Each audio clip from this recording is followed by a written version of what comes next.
Yes. Okay, ഈ ചാപ്റ്ററിലെ ഞാൻ കഴിഞ്ഞ റിവിഷന് അത്യാവശ്യം കാര്യങ്ങളൊക്കെ പറഞ്ഞിരുന്നു. ഓക്കെ, നിങ്ങൾക്ക് ഏതെങ്കിലും ഏരിയാസിലെ ഡൗട്ട്സ് എന്തെങ്കിലും ഉണ്ടോ ഉണ്ടെങ്കിൽ അത് പറഞ്ഞാൽ ഞാൻ അത് പറഞ്ഞുതരാം. അല്ലെങ്കിൽ ഞാൻ റാൻഡംലി കുറച്ച് കാര്യങ്ങൾ എടുത്തു തരാം, ലൈക്ക് ഒന്ന് ബ്രീഫ് ചെയ്ത് തരാം. ചെറിയ ചാപ്റ്ററാണ്, വലിയ സംഭവമൊന്നുമല്ല. പ്രോബ്ലംസ് ആണ് കൂടുതൽ വരിക. പ്രോബ്ലംസ് ചെയ്ത് പഠിക്കണം. എന്തെങ്കിലും ഉണ്ടോ? അല്ലെങ്കിൽ ഞാനിപ്പോൾ ഒന്ന് ബ്രീഫ് ചെയ്ത് പോകും.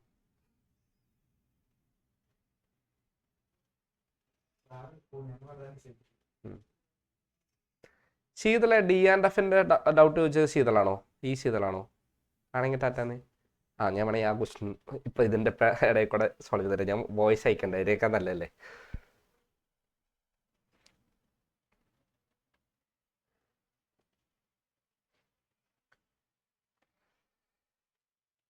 ഓക്കെ, പ്രത്യേകിച്ചൊന്നുമില്ല. ഓക്കെ, എന്നാൽ അപ്പം ഞാൻ എൻ്റെ രീതിക്ക് അങ്ങോട്ട് പറയാം. ഓക്കെ, യെസ്, തുടങ്ങാം. സ്റ്റാർട്ടിങ് വലിയ സംഭവമൊന്നുമല്ല. റിയാക്ഷൻ റേറ്റ് എന്താ? റേറ്റും കാര്യങ്ങളൊക്കെ അറിയാം, അതൊന്നും ഞാൻ പറയണ്ട. Okay, instantaneous rate, average rate. Okay മക്കളെ, ഒരു ജനറൽ റിയാക്ഷൻ റേറ്റ് എഴുതാൻ പറഞ്ഞാൽ, ആവറേജ് റേറ്റ് എഴുതാൻ പറഞ്ഞാൽ -1/a, that is coefficient. Delta a by delta t is equal to -1/b. Delta b by delta t is equal to 1/c. Delta c by delta t, that is equal to 1/d. Delta d by delta t. Okay, അത് instantaneous ആകുമ്പോൾ ഡെൽറ്റയ്ക്ക് പകരം d/dt use ചെയ്യും, അത്രേ വ്യത്യാസമുള്ളൂ. Okay, അപ്പോൾ അതറിഞ്ഞിരിക്കണം. ഇത് വെച്ച് നമുക്കൊരു problem ഇന്ന് ചെയ്യാം. ഈ ഒരു രീതിയിൽ വരുന്ന ഒരു പ്രോബ്ലം ചെയ്യാം. ഓക്കെ, ഗ്രാഫ് ഇപ്പം അങ്ങനെ ഇതിൻ്റെ ഗ്രാഫ് അധികം ചോദിക്കാറില്ല, അതുകൊണ്ട് ഞാനിപ്പോൾ അത് പറയുന്നില്ല. എങ്ങനെ വന്നു എന്നുള്ളതാണ്. ഓക്കെ, ദെൻ ഫാക്ടേഴ്സ്, എഫക്റ്റ് ചെയ്യുന്ന ഫാക്ടേഴ്സ്. ഇതിൽ കോൺസെൻട്രേഷനും ടെമ്പറേച്ചറുമാണ് നമ്മൾ കൂടുതലും ഡിസ്കസ് ചെയ്യുന്നത്, അതുപോലെ തന്നെ കാറ്റലിസ്റ്റും. ഓക്കെ, റേറ്റ് ലോ എക്സ്പ്രഷൻ എന്താണെന്നറിയാം. റേറ്റ് ലോ എക്സ്പ്രഷൻ എന്ന് പറഞ്ഞാൽ എന്താ? Expression of rate of reaction in terms of concentration of reactants raised to a power which may or may not be equal to its stoichiometric coefficients. അതായത് ഈ power എന്ന് പറയുന്നത് നമ്മുടെ റിയാക്ടൻസിന്റെ കോഎഫിഷ്യൻസിനോട് equal ആവാം, ആവാതിരിക്കാം. Okay, ഒരു ഇക്വേഷൻ തന്നാൽ റേറ്റ് ലോ എക്സ്പ്രഷൻ എഴുതാനായിട്ട് അറിയണം. ഓക്കെ, ചോദിച്ചു ലക്ഷ്മി, എന്താടാ? പറഞ്ഞോ, കേൾക്കാം, പറഞ്ഞോ. കൊളിഷൻ തിയറി, യെസ്, ഞാൻ ആലോചിച്ചിരുന്നു കൊളിഷൻ തിയറി പറയാൻ. ഓക്കെ, ഞാൻ അവിടെ എത്തട്ടെ, ഏറ്റവും അവസാനമാണ്, അവിടെ എത്തട്ടെ, പറഞ്ഞുതരാം. ഓക്കെ, കൊളിഷൻ തിയറി ഞാനൊന്ന് ഓടിച്ച് പറഞ്ഞുതരാം. കൂടുതലും അസേർഷൻ റീസൺ ടൈപ്പ് ക്വസ്റ്റ്യൻസോ അങ്ങനെ എന്തെങ്കിലും ക്വസ്റ്റ്യൻസ് മാത്രമേ ആ രീതിയിൽ നിന്ന് വരാറുള്ളൂ, അല്ലാതെ ചോദിച്ച് കണ്ടിട്ടില്ല കേട്ടോ. Okay, yes, rate constant. Rate constant എന്തായിരുന്നു? ഈ പറയുന്ന കോൺസെൻട്രേഷൻ ടേംസ് യൂണിറ്റി ആണെങ്കിൽ റേറ്റ് എന്ന് പറയുന്നത് ഈ കോൺസ്റ്റന്റോട് ഈക്വൽ ആയിരിക്കും. So rate constant can be defined as the rate of reaction when the concentration terms R unity. Order എന്ന് പറയുന്നത് ആ പറയുന്ന റേറ്റ് ലോ എക്സ്പ്രഷനിൽ ആ പവേഴ്സിന്റെ സമ്മിനെയാണ് ഓർഡർ എന്ന് വിളിക്കുക. ഓർഡർ 0 ഓർഡർ ആവാം, ഫസ്റ്റ് ഓർഡർ ആവാം, സെക്കൻഡ് ഓർഡർ ആവാം, ഒക്കെ വരാം. ഓക്കെ, 0 ഓർഡർ റിയാക്ഷന്റെ ഡീകമ്പോസിഷൻ. 0 ഓർഡർ റിയാക്ഷൻ എന്ന് പറഞ്ഞാൽ എന്താ? ഒരു റിയാക്ഷന്റെ റേറ്റ് അവിടെയുള്ള റിയാക്ടൻസിന്റെ കോൺസെൻട്രേഷൻ ഡിപ്പെൻഡ് ചെയ്യുന്നില്ലെങ്കിൽ അത്തരം റിയാക്ഷൻസിനെയാണ് 0 ഓർഡർ റിയാക്ഷൻസ് എന്ന് വിളിക്കുക. ഈ എക്സാമ്പിൾ അടക്കം പഠിച്ചു വയ്ക്കുക. Decomposition of NH3 at the surface of gold, അത് 0 ഓർഡർ റിയാക്ഷൻ ആണ് എന്ന് മനസ്സിലാക്കി വയ്ക്കുക. Okay, then rate law expression ഇതൊന്നും വേണ്ട.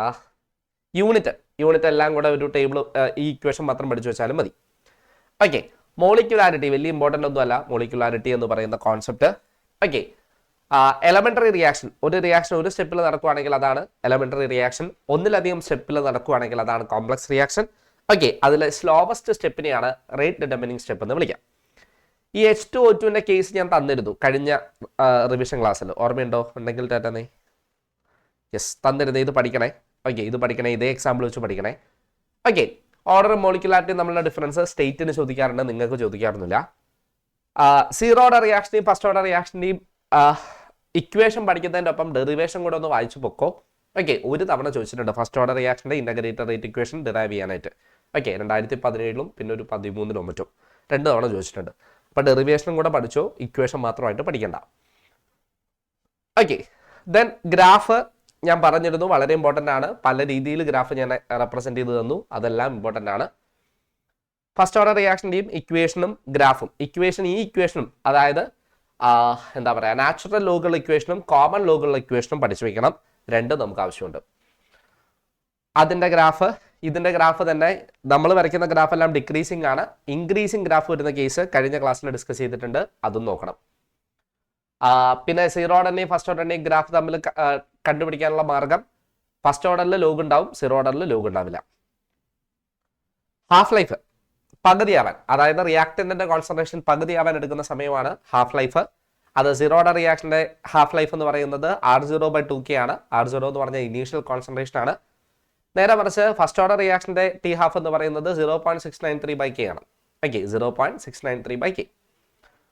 ദെൻ പിന്നെ അതിന്റെ problems pseudo first order reactions. ഒരു reaction normally higher order kinetics follow ചെയ്യുമെന്ന് തോന്നിപ്പിക്കുകയും എന്നാൽ ഫസ്റ്റ് ഓർഡർ കൈനറ്റിക്സ് ഫോളോ ചെയ്യുകയും ചെയ്യുന്ന റിയാക്ഷൻസിനെയാണ് സ്യൂഡോ ഫസ്റ്റ് ഓർഡർ റിയാക്ഷൻസ് എന്ന് വിളിക്കുക. ഈ എക്സാമ്പിൾ പഠിച്ചു വയ്ക്കുക. ഹൈഡ്രോളിസിസ് ഓഫ് എസ്റ്റർ എന്നൊരു എക്സാമ്പിൾ ആണ് ഈ പറയുന്ന നമ്മുടെ pseudo first order reaction example ആണ്. അതുപോലെ തന്നെ നമ്മുടെ കെയിൻ ഷുഗറിൽ നിന്ന് ഗ്ലൂക്കോസും ഫ്രക്ടോസും സെപ്പറേറ്റ് ചെയ്യുന്ന ആ ഒരു റിയാക്ഷനും എന്തൊരു എക്സാമ്പിൾ ആണ് ഈ പറയുന്ന എന്തൊരു എക്സാമ്പിൾ ആണ് pseudo first order reaction example ആണ്. Okay, yes. പിന്നെ ഒരു റിയാക്ഷൻ റേറ്റും ടെമ്പറേച്ചറും തമ്മിലുള്ള റിലേഷനാണ് ആര് തരാം? അരീനസ് ഇക്വേഷൻ തരാം. ആ അരീനസ് ഇക്വേഷൻ ആണ് K = E⁻⁻⁴T. ഓക്കെ, അതിൽ പാരാമീറ്റേഴ്സ് അറിയാം. എ എന്ന് പറയുന്നത് അരീനസ് പാരാമീറ്റർ ആണ്, ഇ എന്ന് പറഞ്ഞാൽ activation energy, R real gas constant, T temperature. Then transition state theory ഇവിടെ തൊട്ട് ഞാനൊന്ന് പറയാം. ഓക്കെ, ആക്ച്വലി കാറ്റലിസ്റ്റുകൾ അല്ലെങ്കിൽ ടെമ്പറേച്ചർ കൂട്ടുമ്പോൾ എന്താ സംഭവിക്കുന്നത്? ഓക്കെ മക്കളെ, വാ നോക്കടാ, ഗ്രാഫ് വെച്ച് പറയാം. നമ്മുടെ റിയാക്ടൻ മോളിക്യൂൾസ് വെറുതെ ഇരിക്കുമ്പോൾ അതിൻ്റെ കയ്യിൽ ഒരു പർട്ടിക്കുലർ എമൗണ്ട് ഓഫ് എനർജി ഉണ്ട്. ഓക്കെ, അത് ഇത്രയും എനർജിയിൽ എത്തിയാൽ മാത്രമേ ആദ്യം first of all reactants product ആവുന്നതിന് മുമ്പ് അവരൊരു ട്രാൻസിഷൻ സ്റ്റേറ്റിലോട്ട് എത്തുന്നുണ്ട്, അല്ലെങ്കിൽ ഒരു ഇന്റർമീഡിയറ്റ് കോംപ്ലക്സ് ഫോം ചെയ്യുന്നുണ്ട്. റിയാക്ടൻസ് കൊളൈഡ് ചെയ്ത് അല്ലെങ്കിൽ റിയാക്ട് ചെയ്ത് നേരിട്ട് പ്രൊഡക്ട്സ് ആവുകയല്ല ചെയ്യുന്നത്. റിയാക്ടൻസ് റിയാക്ട് ചെയ്ത് ആദ്യം ഒരു ട്രാൻസിഷൻ സ്റ്റേറ്റിലോട്ട് എത്തും, ഈ സ്റ്റേറ്റിലോട്ട് എത്തും. ഓക്കെ, ഈ ട്രാൻസിഷൻ സ്റ്റേറ്റിലോട്ട് എത്താൻ വേണ്ട എനർജിയുടെ അളവ് ഇത്രയും എനർജി കിട്ടിയാൽ മാത്രമേ എന്ത് വരുള്ളൂ? ട്രാൻസിഷൻ സ്റ്റേറ്റിലോട്ട് എത്തുള്ളൂ. ആ എനർജീനെയാണ് നമ്മൾ എന്തെന്ന് വിളിക്കുക? ത്രഷോൾഡ് എനർജി എന്ന് വിളിക്കുക. എന്താ എനർജി എന്ന് വിളിക്കുക? ത്രഷോൾഡ് എനർജി എന്ന് വിളിക്കുക. Threshold energy. Okay, yes. അപ്പോൾ സപ്പോസ് അത് 500 ജൂളാന്ന് വിചാരിക്കും. ഞാൻ ഒരു വാല്യൂ എടുക്കുന്നു, 500 ജൂളാന്ന് വിചാരിക്കും. ഓക്കെ, എൻ്റെ കയ്യിൽ റിയാക്ടൻസ് ആണ്. റിയാക്ടൻസിന്റെ കയ്യിൽ ഇപ്പൊ സപ്പോസ് 100 ജൂൾ ഉണ്ട്. റിയാക്ടൻസിന്റെ കയ്യിലുള്ള എനർജി എന്ന് പറയുന്നത് 100 ജൂളാണ്. ഓക്കെ, അപ്പോ ഈ ട്രാൻസിഷൻ സ്റ്റേറ്റിലോട്ട് എത്താൻ എത്ര എനർജി വേണം? 100-ൽ നിന്ന് 500-ലോട്ട് എത്താൻ എത്ര വേണം? 400 ജൂൾ എനർജി വേണം, അല്ലെ? ഈ 400 ജൂൾ എനർജി ഈ ഒരു ഗ്യാപ്പ്, ഈ 400 ജൂൾ എനർജിനെയാണ് ആക്ടിവേഷൻ എനർജി എന്ന് വിളിക്കുക. കിട്ടിയാൽ തെറ്റതാ? യെസ്. അപ്പോ ടെമ്പറേച്ചർ ഇൻക്രീസ് ചെയ്യുമ്പോൾ എന്ത് സംഭവിക്കും? ടെമ്പറേച്ചർ ഇൻക്രീസ് ചെയ്യുമ്പോൾ നമ്മുടെ റിയാക്ടൻ മോളിക്യൂൾസ് പെട്ടെന്ന് ഈ പറയുന്ന ത്രഷോൾഡ് എനർജിയിലോട്ട് പോകും, അല്ലെങ്കിൽ റിയാക്ടൻ മോളിക്യൂൾസിന് പെട്ടെന്ന് ഈ പറയുന്ന ആക്ടിവേഷൻ എനർജി കിട്ടും. അതാണ് അവിടെ സംഭവിക്കുന്നത്. ഇനി ഇതൊന്ന് വായിച്ചു നോക്കി. ചെയ്യാവോ? In a chemical reaction, the reactant molecules must come together to form an activated complex whose energy is higher than the reactant molecules before converted into products. The reactant molecules have to acquire a certain amount of energy before they react to form products.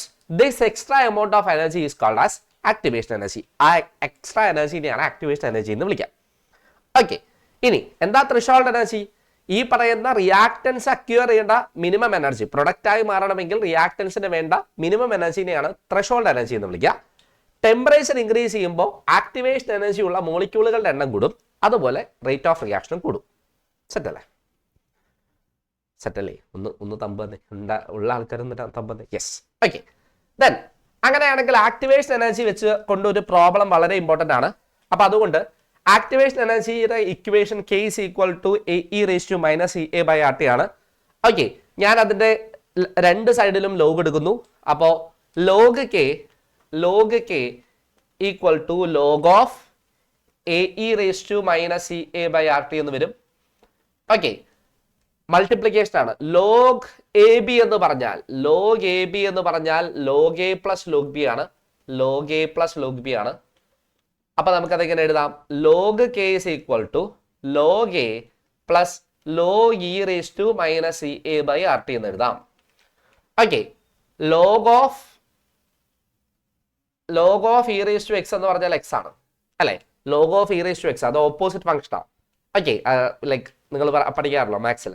Okay, log of E raise to X എന്ന് പറഞ്ഞാൽ X ആണ്. അപ്പോ നമുക്ക് എങ്ങനെ എഴുതാം? Log K is equal to log A, ഇതിന്റെ value എന്ത് വരും? Minus E A by R T എന്ന് വരും. ഓക്കെ, ഇത് ഏത് ഫോമാറ്റിലാണ് നിൽക്കുന്നത്? ഓക്കെ, ഇനിയിപ്പോ ഇതിനെ എന്താ പറയാ 2.303 കൊണ്ട് മൾട്ടിപ്ലൈ ചെയ്താൽ log K is equal to log A minus E A by 2.303 R T എന്ന് വരും. ഓക്കെ, ഇതിപ്പോ ഏത് ഫോമാറ്റിലാണ് നിൽക്കുന്നത്? ഇതിനെ ഒരു കോൺസ്റ്റന്റ് ആക്കി എടുത്താൽ ഇതിപ്പോ ഏത് ഫോമാറ്റിലാണ് നിൽക്കുന്നത്? Log K equal to minus E A by 2.303 into 1/t plus log A എന്ന് എഴുതാം. ശരിയല്ലേ? ഓക്കെ, ഇതിപ്പോ y equal to M x plus ഈ ഫോമാറ്റിലാണ്. y എന്ന് പറയുന്നത് ലോഗ് കെ ആണ്, x എന്ന് പറയുന്നത് 1/t ആണ്, c എന്ന് പറയുന്നത് ലോഗ് എ ആണ്.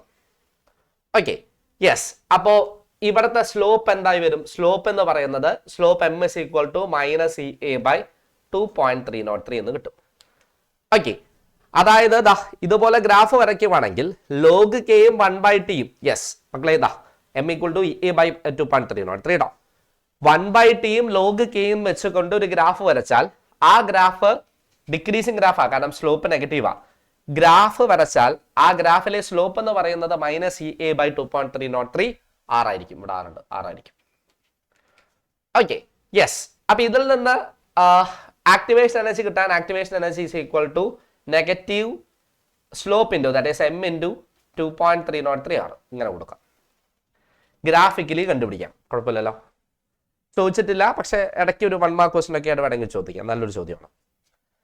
ദെൻ അതുപോലെ രണ്ട് ഡിഫറെന്റ് ടെമ്പറേച്ചേഴ്സും അതിന് കറസ്പോണ്ടിങ് ആയിട്ടുള്ള റേറ്റ് കോൺസ്റ്റൻസും തന്നാൽ ആക്ടിവേഷൻ എനർജി കാൽക്കുലേറ്റ് ചെയ്യാനുള്ള ഇക്വേഷൻ ഇതിൽ നിന്ന് തന്നെ ഡിറൈവ് ചെയ്തെടുക്കുന്നതാണ്.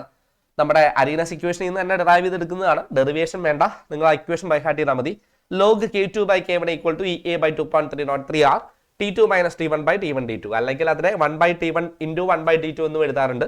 നിങ്ങളുടെ ഇഷ്ടം, നിങ്ങൾ പഠിച്ചതുപോലെ പഠിച്ചോ, ഇത് പഠിച്ചാൽ മതി, തന്നെ ആണ് എളുപ്പം. Okay, yes.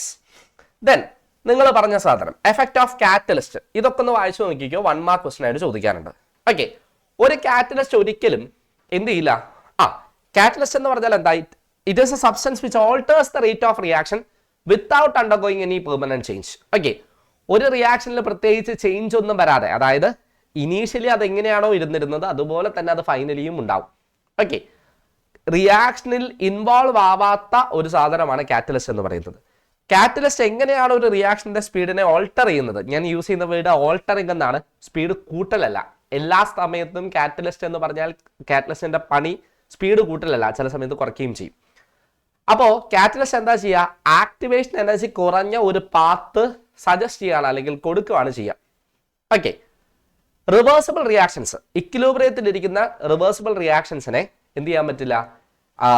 നമ്മുടെ ഒരു കാറ്റലിസ്റ്റ് കൊണ്ട് ഒരു തരത്തിലുള്ള ചേഞ്ചും കൊണ്ടുവരാൻ പറ്റില്ല. കാരണം ഇക്വിലിബ്രിയത്തിലിരിക്കുമ്പോൾ കാറ്റലിസ്റ്റ് എന്താ ചെയ്യുക? ഫോർവേഡ് റിയാക്ഷനെയും ബാക്ക്വേർഡ് റിയാക്ഷനെയും സ്പീഡ് കൂട്ടി പെട്ടെന്ന് ഇക്വിലിബ്രിയത്തിലോട്ട് എത്തിക്കും. ഓക്കെ, അപ്പോൾ ഓൾറെഡി ഇക്വിലിബ്രിയത്തിൽ ഇരിക്കുന്ന ഒരു റിയാക്ഷനിലോട്ട് കാറ്റലിസ്റ്റ് ആഡ് ചെയ്തു എന്ന് വിചാരിച്ച് അവിടെ പ്രത്യേകിച്ച് വ്യത്യാസമൊന്നും വരില്ല. ഓക്കെ, അതുപോലെ തന്നെ ഒരു കാറ്റലിസ്റ്റിന് ഗിബ്സ് എനർജിയിൽ, ആ റിയാക്ഷനെ ഗിബ്സ് എനർജിയിൽ പ്രത്യേകിച്ച് വ്യത്യാസങ്ങളൊന്നും വരുത്താനായിട്ട് പറ്റൂല. ഗിബ്സ് എനർജി എന്ന് പറഞ്ഞാൽ എന്താ? യൂസ്ഫുൾ വർക്കാക്കി കൺവേർട്ട് ചെയ്യാൻ പറ്റുന്ന എനർജിനെയാണ് ഗിബ്സ് എനർജി എന്ന് വിളിക്കുക, അറിയാത്തവർക്കായിട്ട്. ഇനി ഒരു സ്പോണ്ടേനിയസ് പ്രോസസ്സിനെ മാത്രമേ കാറ്റലൈസ് ചെയ്യാൻ പറ്റുള്ളൂ, നോൺ സ്പോണ്ടേനിയസ് പ്രോസസ്സിനെ കാറ്റലൈസ് ചെയ്യാൻ പറ്റില്ല. സ്പോണ്ടേനിയസ് പ്രോസസ് എന്ന് പറഞ്ഞാൽ എന്താ? Thermodynamics. Okay, without any external agency, ഒരു എന്താ പറയാ, ഒരു അദൃശ്യ ശക്തിയുടെയും പ്രേരണയില്ലാതെ ഒറ്റയ്ക്ക് സംഭവിക്കാൻ താല്പര്യപ്പെടുന്ന അല്ലെങ്കിൽ സംഭവിക്കുന്ന റിയാക്ഷൻസിനെയാണ് സ്പോണ്ടേനിയസ് റിയാക്ഷൻസ് എന്ന് വിളിക്കുക. അതുപോലെ തന്നെ ഒരു റിയാക്ഷന്റെ ഇക്വിലിബ്രിയം കോൺസ്റ്റന്റിനെ കാറ്റലിസ്റ്റ് ഒരു തരത്തിലുള്ള ചേഞ്ചും വരുത്തുന്നില്ല. ഇക്വിലിബ്രിയം കോൺസ്റ്റന്റ് എന്താണെന്ന് അറിയാം അല്ലെ? പ്രൊഡക്ട്സിന്റെ കോൺസെൻട്രേഷൻ ഡിവൈഡഡ് ബൈ റിയാക്ടന്റിന്റെ കോൺസെൻട്രേഷൻ കിട്ടുന്ന വാല്യൂ ആണ് ഇക്വിലിബ്രിയം കോൺസ്റ്റന്റ്. ശരി, ദെൻ എന്താണ് കാറ്റലിസ്റ്റ് ചെയ്യുന്നത്? ഇതേ കണ്ടോ, ആക്ടിവേഷൻ എനർജി കുറഞ്ഞ ഒരു പാത്താണ് ഉണ്ടാക്കി കൊടുക്കുന്നത്. നേരത്തെ കാറ്റലിസ്റ്റ് ഇല്ലെങ്കിൽ ഇത്രയും എനർജി ഉണ്ടെങ്കിൽ മാത്രമേ എന്താവുള്ളൂ, പ്രൊഡക്ട്സ് ഫോം ചെയ്യുള്ളൂ. ഓക്കെ, ഇവിടെ എന്ത് ചെയ്തു? കാറ്റലിസ്റ്റ് ആഡ് ചെയ്തപ്പോൾ ഒരു ഓൾട്ടർനേറ്റ് പാത്ത് സജസ്റ്റ് ചെയ്തു. അതായത് ആക്ടിവേഷൻ എനർജി കുറഞ്ഞ, ഇത്ര ആക്ടിവേഷൻ എനർജി മതി, ആക്ടിവേഷൻ എനർജി കുറഞ്ഞ ഒരു പാത്തിനെ അത് എന്ത് ചെയ്തു, സജസ്റ്റ് ചെയ്തു. ഓക്കെ, അതാണ് ചെയ്തത് കാറ്റലിസ്റ്റിന്റെ പണി. കൊളീഷൻ തിയറി, യെസ്, നിങ്ങൾ ചോദിച്ച സാധനം collision theory. Okay, collision theory Max Trautz എന്ന് പറയുന്ന ഒരു സയന്റിസ്റ്റ് ആണ് കണ്ടുപിടിച്ചത്. അദ്ദേഹം അരീനസ് പറഞ്ഞ കാര്യങ്ങളൊക്കെ തന്നെയാണ് പറയുന്നത്, പക്ഷേ 1-2 കാര്യങ്ങൾ ആൾ ആഡ് ചെയ്തു. ആൾ ഉദ്ദേശിക്കുന്നത് റിയാക്ടന്റ് മോളിക്യൂൾസ് സ്പിയർ ആണ്, ഹാർഡ് സ്പിയേഴ്സ് ആയിട്ടാണ് അദ്ദേഹം കൺസിഡർ ചെയ്തത്. ഈ റിയാക്ടന്റ് മോളിക്യൂൾസ് തമ്മിൽ കൊളൈഡ് ചെയ്യും, കൂട്ടിയിടിക്കുമ്പോഴാണ് അവർ തമ്മിൽ റിയാക്ഷൻ നടക്കുന്നത് എന്നാണ് പറഞ്ഞത്. അപ്പോൾ ഈ ഒരു സ്റ്റേറ്റ്മെന്റ് അറിഞ്ഞിരിക്കണം, എന്താണ് കൊളീഷൻ ഫ്രീക്വൻസി. മക്കളെ, ഒരു റിയാക്ഷൻ മിക്സ്ചർ അതിലിപ്പോൾ 2 റിയാക്ടൻസ് ഉണ്ടെന്ന് വിചാരിക്കുക, എയും ബിയും. ഓക്കെ, അവർ തമ്മിൽ റിയാക്ട് ചെയ്യുന്നു. അപ്പോൾ അതിൽ ഞാനൊരു യൂണിറ്റ് വോളിയം സെലക്ട് ചെയ്യുന്നു, ഒരു യൂണിറ്റ് വോളിയം. ആ യൂണിറ്റ് വോളിയം സെലക്ട് ചെയ്താൽ ആ റിയാക്ഷൻ മിക്സ്ചറിൽ ആ യൂണിറ്റ് വോളിയത്തിൽ ഒരു സെക്കൻഡിൽ എത്ര കൊളീഷൻസ് സംഭവിക്കുന്നു, അതിന്റെ എണ്ണത്തെയാണ് കൊളീഷൻ ഫ്രീക്വൻസി Z എന്ന് വിളിക്കുന്നത്. ചോദിക്കാറുണ്ട്. ഓക്കെ, എന്താണ് കൊളീഷൻ ഫ്രീക്വൻസി? ഇനി ബാക്കി കാര്യങ്ങൾ ചെയ്യുമ്പോൾ തന്നെയാണ്, നമ്മുടെ അരീനസ് പറഞ്ഞ അതേ കാര്യങ്ങളൊക്കെ തന്നെയാണ്. ആദ്യം എന്ത് വേണം, റിയാക്ടന്റ് മോളിക്യൂൾസ് ഒരു മിനിമം എനർജി വേണം, അത് പ്രൊഡക്റ്റ് ആയി മാറണമെങ്കിൽ ആ എനർജിനെയാണ് ത്രെഷോൾഡ് എനർജി എന്ന് വിളിക്കുക. ഓക്കെ, ഈ ത്രെഷോൾഡ് എനർജി ഇല്ലാത്ത മോളിക്യൂൾസ് ഒന്നും കൊളൈഡ് ചെയ്താൽ, അതായത് ഒരുപാട് മോളിക്യൂൾസ് ഉണ്ട്, എല്ലാവരും തമ്മിൽ കൊളൈഡ് ചെയ്യും, പക്ഷെ threshold energy, minimum threshold energy ഉള്ള അല്ലെങ്കിൽ അതിനേക്കാൾ എനർജി ഉള്ള മോളിക്യൂൾസിന്റെ കൊളീഷൻ മാത്രമേ എന്തിലോട്ട് നയിക്കുകയുള്ളൂ, പ്രൊഡക്റ്റ് ഫോർമേഷനിലോട്ട് നയിക്കുകയുള്ളൂ. ഓക്കെ, റിയാക്ടൻസ് അക്വയർ ചെയ്യേണ്ട എനർജി, ത്രെഷോൾഡ് എനർജി ബ്രേക്ക് ചെയ്യാൻ റിയാക്ടൻസ് അബ്സോർബ് ചെയ്യേണ്ട എനർജിനെയാണ് എന്തെന്ന് വിളിക്കുക, ആക്ടിവേഷൻ എനർജി എന്ന് വിളിക്കുക. ഓക്കെ, അവിടെ ഒരു കാര്യം കൂടെ ആഡ് ചെയ്യുന്നുണ്ട്. അപ്പൊ ഇതൊക്കെ മുമ്പ് പറയുന്ന കാര്യങ്ങളാണ്. കൊളീഷൻ തിയറി പ്രകാരം ആക്ടിവേഷൻ എനർജിയും പ്രോപ്പർ ഓറിയന്റേഷനുമാണ് ഒരു കെമിക്കൽ റിയാക്ഷന്റെ റേറ്റിനെ ഡിറ്റർമൈൻ ചെയ്യുന്നത്. മനസ്സിലാക്കി വയ്ക്കുക, ഇതാണ് അവിടുത്തെ അഡീഷണൽ പോയിന്റ്. ആക്ടിവേഷൻ എനർജിയും പ്രോപ്പർ ഓറിയന്റേഷനും. എന്താണ് ഓറിയന്റേഷൻ? അതായത് ഫോർ എക്സാമ്പിൾ പറയുകയാണെങ്കിൽ ഞാൻ ഈ എക്സാമ്പിൾ എടുത്തുതരാം. ഓക്കെ, നമ്മുടെ SN1 SN2 മെക്കാനിസത്തിൽ പെടുന്ന കാര്യമാണത്. ഓക്കെ, ഇതാണ് എൻ്റെ yes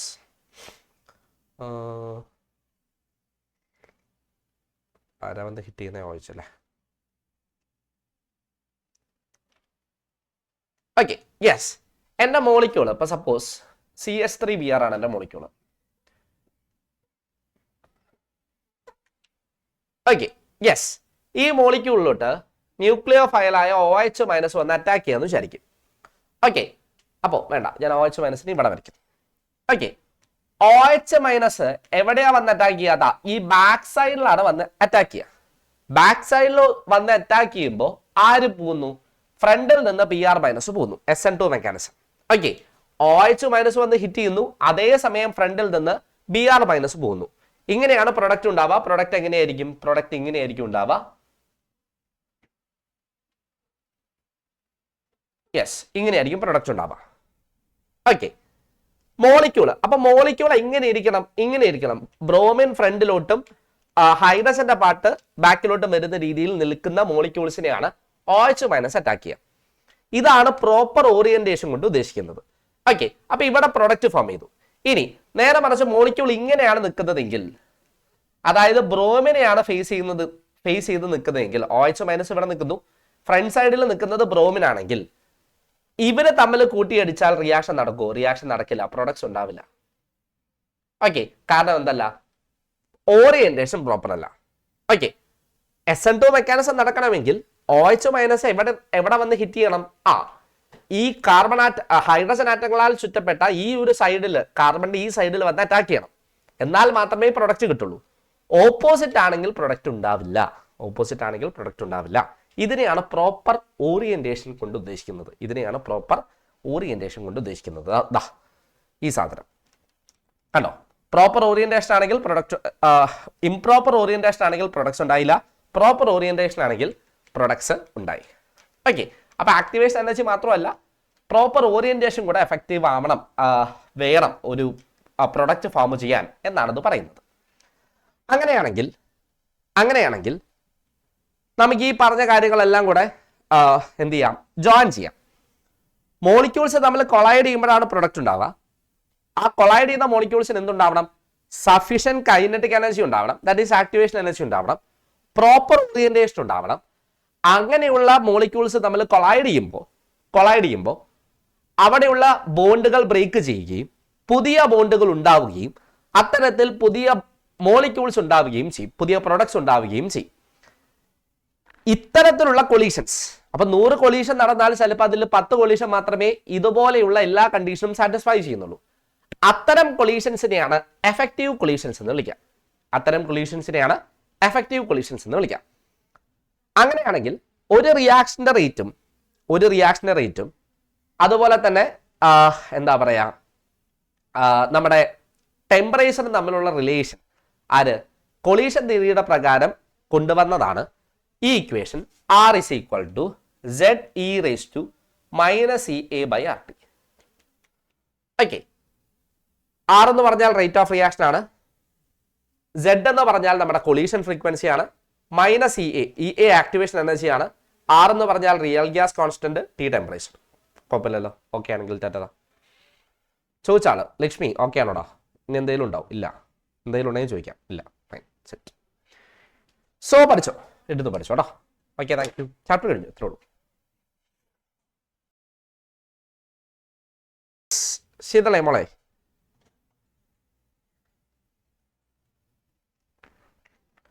Cr2 plus Cu2 plus Cu plus Fe2 plus, ഇതില് ഓക്സിഡൈസിങ് ഏജന്റ് ഏതാ? സ്ട്രോങ് ഓക്സിഡൈസിങ് ഏജന്റ് ഏതാ?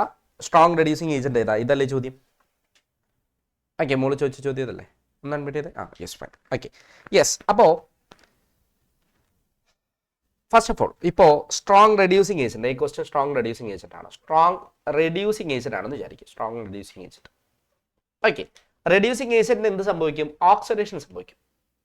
ഓക്കെ, ഓക്സിഡേഷൻ എന്ന് പറഞ്ഞാൽ എന്താ? ഓക്സിഡേഷൻ എന്ന് പറഞ്ഞാൽ ലോസ് ഓഫ് ഇലക്ട്രോൺ ആണ്. ഓക്കെ, ഇതില് ഞാൻ Cr2 പ്ലസ് ക്രോമിയം 24 അല്ല, യെസ്, ക്രോമിയം 24 ആണ്. അപ്പൊ ഇലക്ട്രോൺ എങ്ങനെ വരും? AR പിന്നെ 6 വരും അല്ലേ. സോ 3d6 2 4 3d6 ഇങ്ങനെയല്ലേ വരാം. ഇത് ക്രോമിയം 2 പ്ലസ് വരുമ്പോൾ, ആദ്യത്തെ ആള് ക്രോമിയം 2 പ്ലസ് വരുമ്പോൾ ഇതിന്റെ കോൺഫിഗറേഷൻ AR 3d4 എന്ന് വരും അല്ലേ മോളെ? 3d4 എന്ന് വരും. ഓക്കെ, 3d4 ആണെങ്കിൽ ഇത് ഹാഫ് ഫിൽഡ് ആവാൻ ഒരു ഇലക്ട്രോൺ കൂടെ വേണം. അത് എന്ത് ചെയ്യും? ഒരു ഇലക്ട്രോൺ കൂടെ എങ്ങനെയെങ്കിലും എന്ത് ചെയ്യാൻ ശ്രമിക്കും? ഓക്സിഡേഷൻ ആണല്ലോ അല്ലെ. Oxidation means loss of electron ആണ്. ഫൈൻ. അപ്പോഴും യൂസ് ചെയ്യാം. Yes, okay. Then Cr2 plus, yes, ഓർമ്മ വന്നു. ഓക്കെ മക്കളെ, നിങ്ങൾ ക്രിസ്റ്റൽ ഫീൽഡ് സ്പ്ലിറ്റിങ്ങിൽ ഒരു കാര്യം പഠിച്ചിട്ടില്ലേ? ഈ പറയുന്ന 5 ഓർബിറ്റൽസ്, ഡിയുടെ 5 ഓർബിറ്റൽസിനെ രണ്ടായിട്ട് ഡിവൈഡ് ചെയ്യാം. ഒന്ന് EG ഓർബിറ്റലും 2 EG ഓർബിറ്റലും പിന്നെ 3 T2G ഓർബിറ്റലും. അറിയാലോ? ഓക്കെ, ഇതിൽ നിന്ന് ഒരു ഇലക്ട്രോൺ ലോസ് ചെയ്താൽ ക്രോമിയം എന്താവും? ക്രോമിയം 3d3 ആവില്ലേ? ദാറ്റ് ഈസ് 3d3 പ്ലസ് ആവും, 3d3 ആവും. 3d3 ആയി കഴിഞ്ഞാൽ ഈ പറയുന്ന E2G ഓർബിറ്റൽസ് മൊത്തം എന്താവും? സിംഗിളി ഒക്യുപ്പൈഡ് ആവും. അപ്പൊ അതിനെന്ത് കിട്ടും? ഒരു എക്സ്ട്രാ സ്റ്റെബിലിറ്റി കിട്ടും. അല്ലെങ്കിൽ T2G ഇലക്ട്രോണിക് കോൺഫിഗറേഷൻ സാറ്റിസ്ഫൈ ചെയ്യുന്നത് കൊണ്ട് അതെന്ത് ചെയ്യും? ഇലക്ട്രോണിനെ വിട്ടുകൊടുക്കാനുള്ള ചാൻസസ് കൂടുതലാണ്. ഓക്കെ, ദാറ്റ് ഈസ് അത് ഓക്സിഡേഷൻ തരും. ഹൈലി ഓക്സിഡൈസ്ഡ് ആവുന്ന ആളെയാണ് നമ്മൾ എന്തെന്ന് വിളിക്കുക? സ്ട്രോങ് റെഡ്യൂസിങ് ഏജന്റ് എന്ന് വിളിക്കുക. അതുകൊണ്ടാണ് ഈ തന്നിരിക്കുന്നതിൽ Cr2 plus strong oxidising agent ആയി മാറിയത്. കിട്ടിയോ? ഓക്കെ, ദെൻ ഇനി റെഡ്യൂസിങ് ഏജന്റ് കേസ് അല്ല, സോറി, ഓക്സിഡൈസിങ് ഏജന്റ് അല്ല, റെഡ്യൂസിങ് ഏജന്റ്. ഓക്സിഡേഷൻ നടക്കുന്നു, അതുകൊണ്ട് റെഡ്യൂസിങ് ഏജന്റ്. ഓക്കെ, ഇനി ഓക്സിഡൈസിങ് ഏജന്റ് വേണം. അപ്പോൾ ഓക്സിഡൈസിങ് ഏജന്റ് ഓക്സിഡൈസിങ് ഏജന്റ് ഇതിലേതൊക്കെയാ? വേറെ എക്സാമ്പിൾസ് ഉണ്ടോ? ഇത്രേ ഉള്ളൂ അതോ മാംഗനീസ് ഒക്കെ ഉണ്ടോ? Mn3+ Fe3+ ഒക്കെ ഉണ്ടോ? ഉണ്ടെങ്കിൽ ഡാറ്റാനെ ഇത് മാംഗനീസ് ഇല്ല, Mn3+ ഉണ്ട്. യെസ്, അപ്പം Mn3+ ആയിരിക്കണം. ഓക്കെ, Mn3+ നോക്കാം. Mn മാംഗനീസ് എത്ര വരിക? അറ്റോമിക് നമ്പർ എത്ര വരും? 25. Okay, yes. അപ്പോൾ ആർഗൺ 3d7 വരും അല്ലേ? 6 7, യെസ്. അല്ല 7, യെസ്, 3d7. ഓക്കെ, അപ്പോൾ Mn3+ എന്ന് പറയുമ്പോൾ 3+ എന്ന് പറയുമ്പോൾ ആർഗൺ 3d 3 പറഞ്ഞാൽ 4. ഓക്കെ, എന്താ പരിപാടി?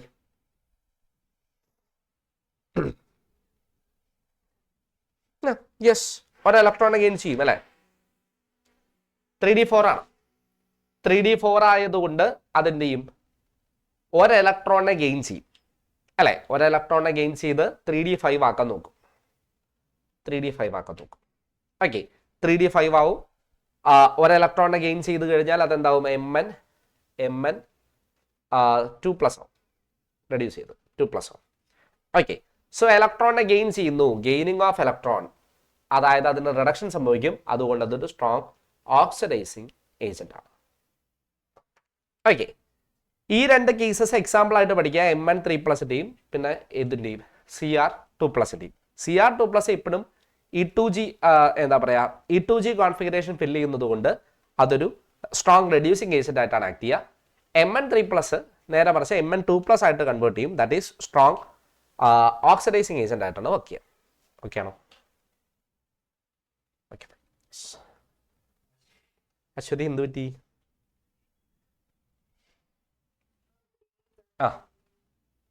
ചോദിച്ചോ.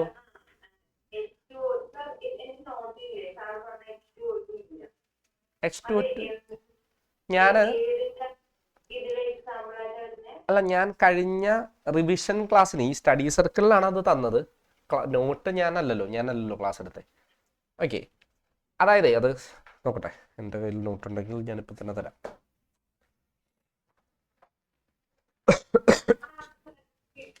കിട്ടിയോ? ഉണ്ടോ?